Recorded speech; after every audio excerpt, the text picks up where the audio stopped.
Welcome to the Great Detectives of Old Time Radio. From Boise, Idaho, this is your host, Adam Graham. If you have a comment, email it to me. Box13@greatdetectives.net. Follow us on Twitter at Radio Detectives and become one of our friends on Facebook. Facebook.com/Radio Detectives. Remember, when you're making your travel plans, check JohnnyDollarAir.com first. JohnnyDollarAir.com is a Priceline affiliate, so you get all the benefits of going through Priceline.com, such as being able to name your own price on hotels, rental cars, airline tickets, and even more. But part of your purchase price supports the Great Detectives of Old Time Radio at no additional cost to you. So remember, when making your travel plans, check out JohnnyDollarAir.com. Well, now it's time for today's episode of Yours Truly, Johnny Dollar. The original air date, February the 21st of 1960, and this is the Alvin's Alfred matter. Johnny Dollar. Johnny. Yes? Hello?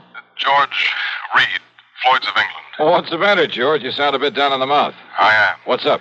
Well, Johnny, I understand you've handled quite a few investigations for the Continental Insurance and Trust Company. Oh, brother, I sure have. And you know something, George? Yes? Floyd's of England, you that is, have handed me some pretty wild ones over the years. I know. But believe me, they've been nothing compared to some of the cases that Continental has handed me.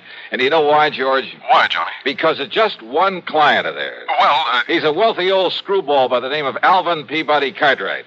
Cartwright. Yeah, he carries a lot of insurance, millions of it. And any company that has his account is making plenty. Yes, But, brother, I know. the fantastic problems that man comes up with. Why, it's enough to drive you off your rocker.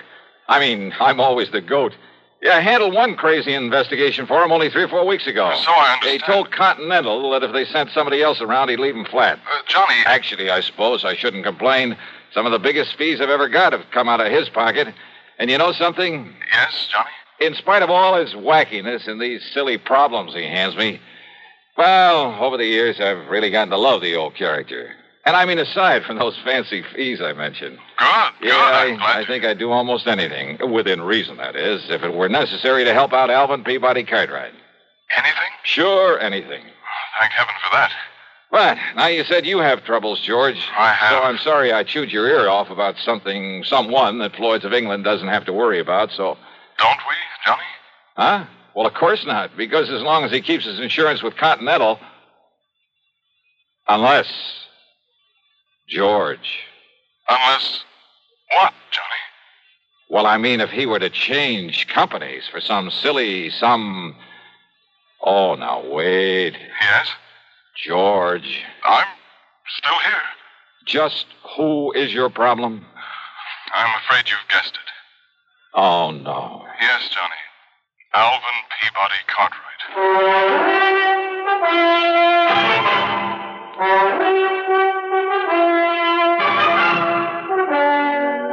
CBS Radio brings you Bob Bailey in the exciting adventures of the man with the action-packed expense account, America's fabulous freelance insurance investigator. Yours truly, Johnny Dollar.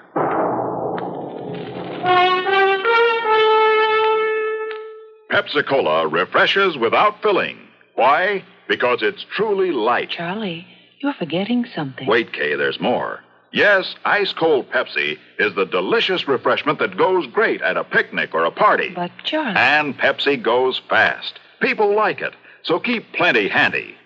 There. Oh, you did fine, except for one thing. Well, I mentioned lightness and how Pepsi refreshes and how fast it goes. You left out Pepsi sociability. You know the Be Sociable song. But, Kay, I can't sing. I can. Listen. Be sociable, look smart, keep up to date with Pepsi. Drink light, refreshing Pepsi. Stay young and fair and debonair. Be sociable, have a Pepsi. Well, at least I can say this. Pick up an extra carton of Pepsi today. Please do. And now, Act One of yours truly, Johnny Dollar.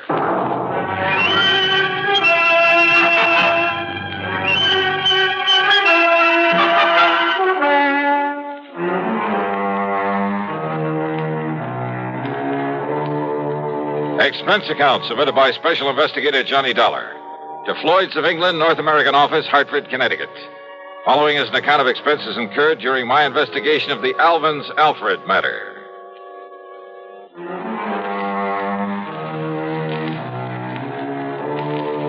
The assignments George Reed usually handed to me were usually bad enough. But a combination of both George and Alvin Peabody Cartwright could be just a little too thick. Anyhow, expense account item 1, $1 for a cab to his office. Now look, George, don't tell me Cartwright has shifted all his insurance over here to Floyd's of England. Sit down, Johnny, please. Sure.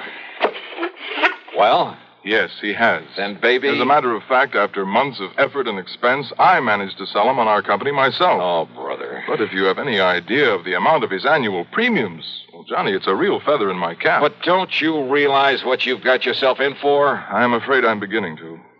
So, Johnny, if you can get him off my neck... Cartwright? Twice in 1 month? Don't bank on it. But tell me all anyhow. Well, it's really my own fault. So anxious to get his business. And if you know how much that man spends on premiums every year... Yeah, you said that. Now get to the point. And I suppose I should have been more thorough, but... Well, we figured that Continental had known what it was doing, and we simply made a direct transfer of all his policies to this company, including the one that concerns us now. Only it should never have been issued. What kind of a policy? Straight life. On Cartwright? No, with all the riders attached to it. Johnny, it not only covers her life, but accident, injury, mysterious disappearance, just about anything you can think of. Covers whom? Well? The name on the policy. Alfred. Alfred? Alfred Cartwright. A relative? No. No.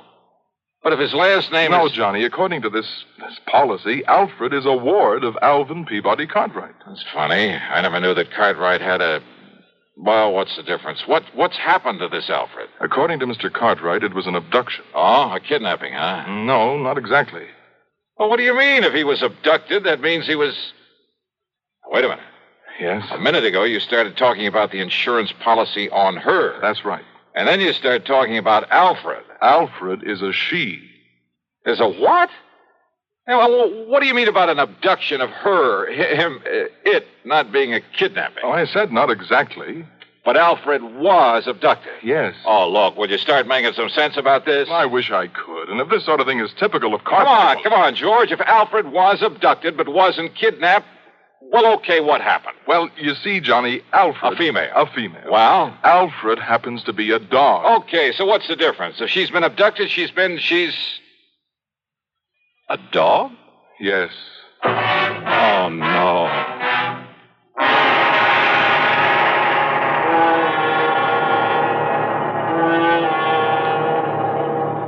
And now, Act Two of yours truly, Johnny Dollar, and the Alvin's Alfred matter.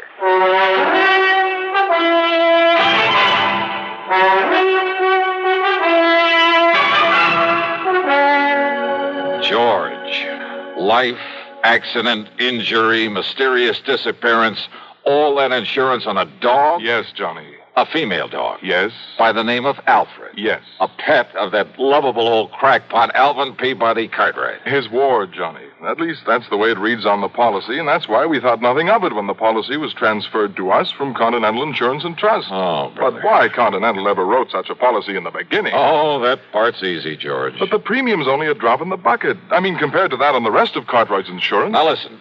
If they'd refused to write this complicated policy on his dog, they'd have lost all his business. Well, they have now, to us. And, Georgie, you can lose it just as fast unless you try to do something about this disappearance of that pooch. Unless you do something about it, Johnny.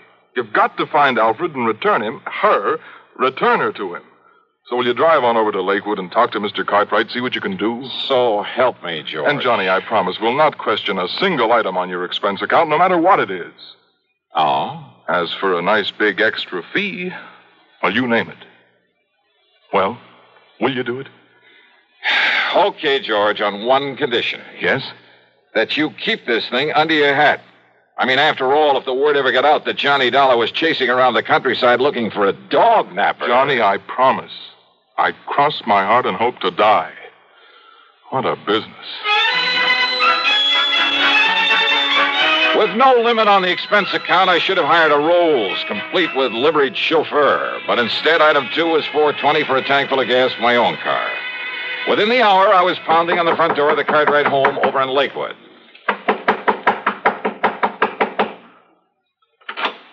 Hi, Mr. Cartwright. No. I'm sorry, young man, but I'm far too upset to talk to anyone right now. So goodbye. No, wait a minute. Hey! Yes. Why, Johnny? That's right. Well, why didn't you say so? Come in, boy. Come in. Sure.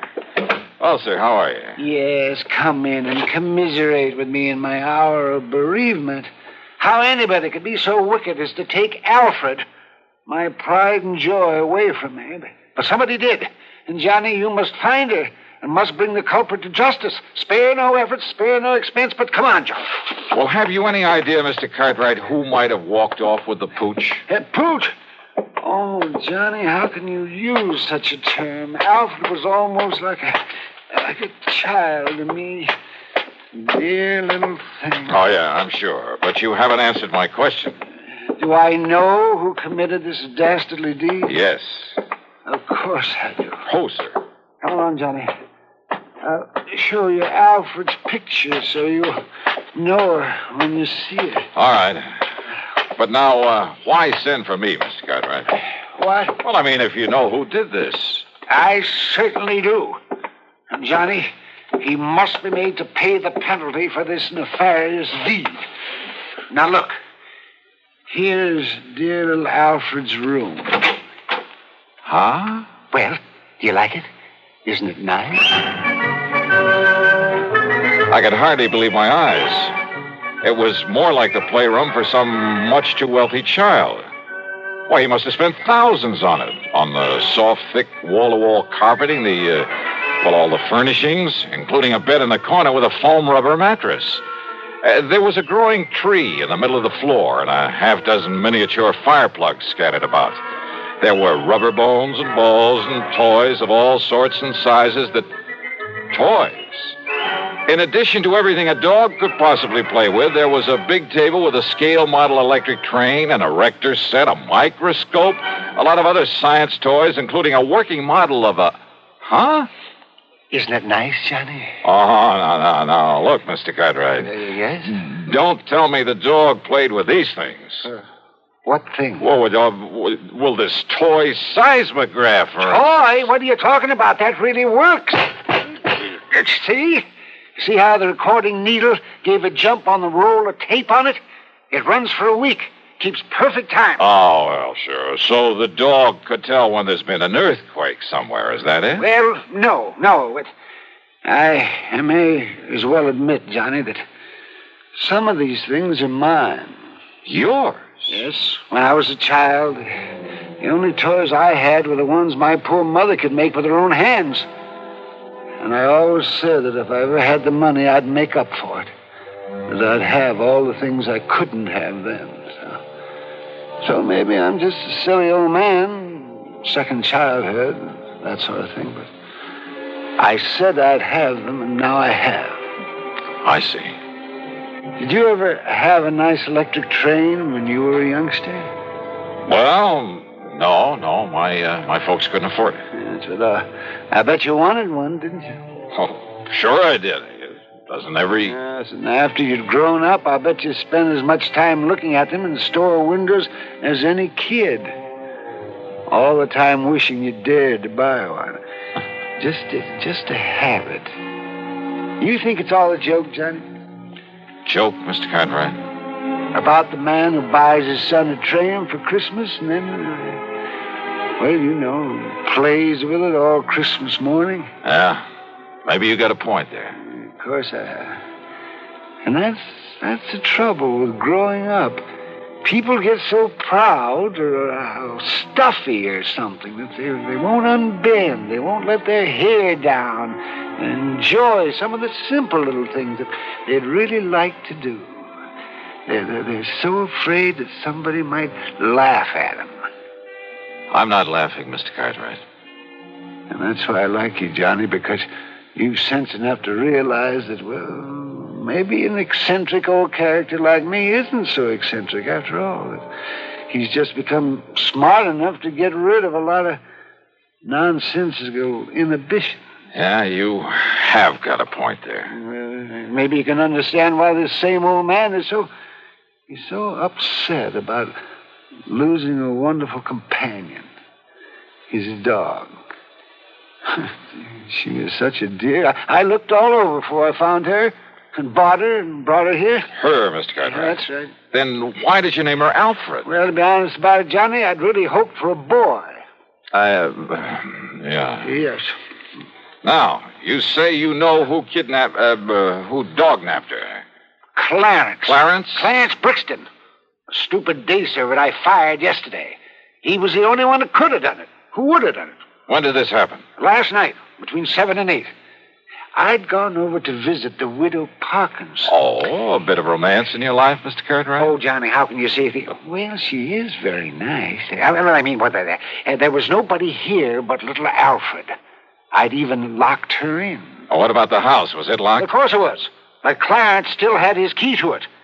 And if you know this house, Johnny, and nobody could have broken in. Oh, I'm sure of that. Besides, there was no sign of anybody trying to. There was no footprints outside. There was no ladder marks. There was nothing. Even the stupid local police agree that Clarence must have done it. Then why haven't they nabbed him? Because they believe his alibi. From that character, that wife of his. They live the other side of town, and she swears he was at home when it happened. And you're sure that only he had a key to this house? That's right, outside of my own. So he must have done it. Only the dumb police won't do anything because of his so-called alibi. And we got to break that alibi. That's right. But how? How, Johnny? Well, I had a crazy idea. Huh? Well, I thought I was the only one who got crazy. Let me take a real close look at one of these toys in here. One of these toys? Yeah, that's right. It's a long chance, Mr. Cartwright. But let's see what happens.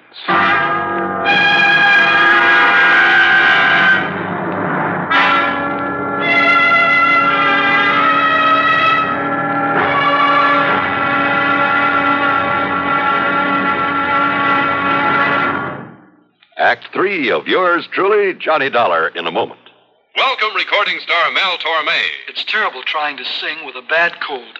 So I always take 4-way cold tablets to relieve cold miseries fast. Good idea. Tests of all the leading cold tablets proved 4-way fastest acting. 4-way starts in minutes to relieve muscular pains, headache, reduce fever, calm upset stomach, also overcomes irregularity. When you catch cold, try my way. Take 4-way cold tablets. The fast way to relieve cold distress and feel better quickly. 4-way, only 29 cents. Now here's a word about another fine product of Grove Laboratories. Had dandruff for years? Now get rid of it in 3 minutes with Fitch Dandruff Remover Shampoo. 3 minutes with Fitch regularly is guaranteed to keep unsightly dandruff away forever. Apply Fitch before wetting hair. Rub in 1 minute. Add water, lather 1 minute. Then rinse 1 minute. Every trace of dandruff goes down the drain. 3 minutes with Fitch. Embarrassing dandruff's gone. Fitch can also leave hair up to 35% brighter.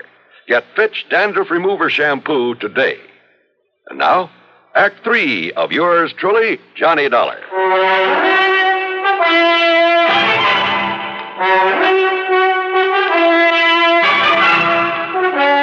I got back into my car and drove to the address of Clarence Brixton. I hoped he was as stupid as Cartwright seemed to think. Yeah, mister. Mrs. Brixton? That's right. I want to see your husband. No, who are you? Johnny Dollar, special investigator. No, get him out of here, Mabel. Throw him out. What are you so worried about, Brixton? First there was those dumb cops that crazy old geezer sends around here. Now it's you. Well, me, I'm full up to hear all this yakking about me taking that mangy little hound of his and that snapping, yipping little female. That's what she done to my Clarence. Them sharp teeth of hern. You show him your hand, Clarence. Yeah, forget it, Mabel, and shut up. You get these marks when you were hauling Alfred out of that playroom against her will? Huh? Now listen. A little dog, you said. Oh, not much bigger than Clarence's hand. Pies in his little Oh, then you've seen it, Mrs. Brixton. Well, no. Now, Clarence told me about it. Yeah, sure, I told her. I see. Well, what do you see? And I hope it means the dog is still alive. After all, if you took the trouble to bring it here. Well, what are you talking about? You trying to say I stole the dog off of him? So maybe nobody did, wise guy. What do you mean by that? Ask me, that lousy pooch got out of there on her own free will. just to get away from that crazy Cartwright like anybody in her right mind. Oh, out of a locked room in a locked house? Sure. Cartwright always left the window open so she could sleep good. He left so the dog took off somewhere. A little dog jumped out of a third-story window? Why, it would have killed or crippled her. All right, so then he was wrong about when it happened. While he was out, he said. And he was out between 7 and 8 p.m. last night. And that's when somebody chased Alfred around until he caught her, then took her away. Prove it. Yeah, some big, clumsy ox like yourself, Clarence, who had a key, who knew the place, knew he'd better leave the place looking undisturbed before getting away. But he didn't. Yeah? Here, take a look at this. What's that, huh? From a working model seismograph there in that playroom. What? Yeah. You see, Clarence? Every clumsy footstep of yours registered in black and white for some 5 or 6 minutes during a period between 7 and 8 o'clock. Oh, don't look like his feet to me. But I didn't touch that thing. You didn't need to. You mean them squiggles on the paper, my footsteps? What do you think? And what do you think of modern scientific investigation, Clarence? Scientifical, huh? Gee. But listen, mister, please, it was only so Clarence could make like he found the dog and then take him back and then maybe get his job back. Yeah, could have worked, too, only... Only what, Clarence? Some local cops. They was a pushover. But then you had to come along. All right, Dollar. Well? Dollar, I give myself up.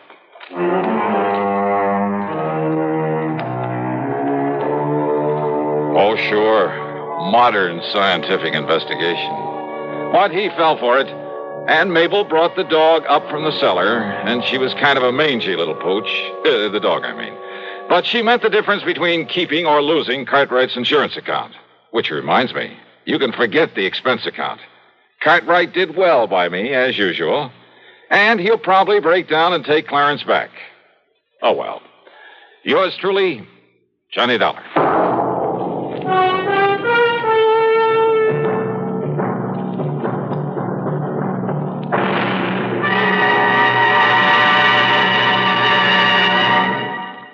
Our star will return in just a moment. Constipation can be a problem for anyone, even doctors. And when constipation occurs, it's interesting to see just what doctors consider important about a laxative they might use or recommend. Well, a majority of the doctors we heard from had this to say. A laxative should be effective, gentle, as close to natural acting as possible, and a medicine that can be used with complete confidence. Now, X-Lax has been popular with many doctors and millions of people over the years because chocolated X-Lax is effective. Overnight, it helps you toward your normal regularity. X-Lax is gentle. Next morning, it gives you the closest thing to natural action. And that's why many doctors and millions of people use X-Lax with complete confidence. X-Lax, the laxative that helps you toward your normal regularity gently, overnight. Is X-Lax in your medicine cabinet? Now, here's our star to tell you about next week's program. Well, first, a real hearty welcome to WATV in Birmingham, Alabama, and to KSOB in Cedar City, Utah. Glad to have you with us on the network. Next week, I run up the biggest, the fattest expense account you ever heard of. Join us, won't you? Yours truly, Johnny Dollar.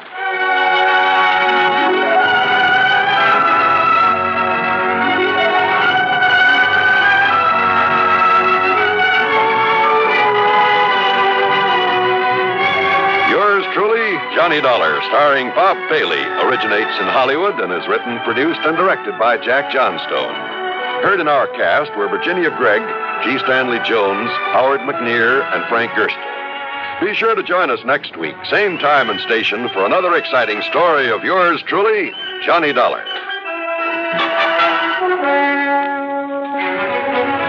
This is John Wall speaking. This is Andrea J. Graham, author of the Web Surfer series, Oh, and a Madam's Wife. You're listening to the Great Detectives of Old Time Radio.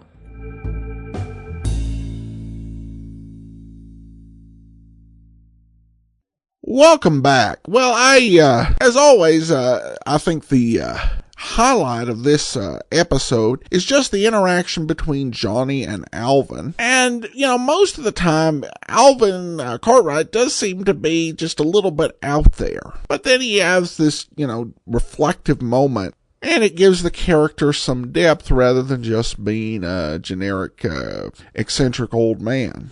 All right, well, that will actually be all for today. Join us back here tomorrow for Dragnet.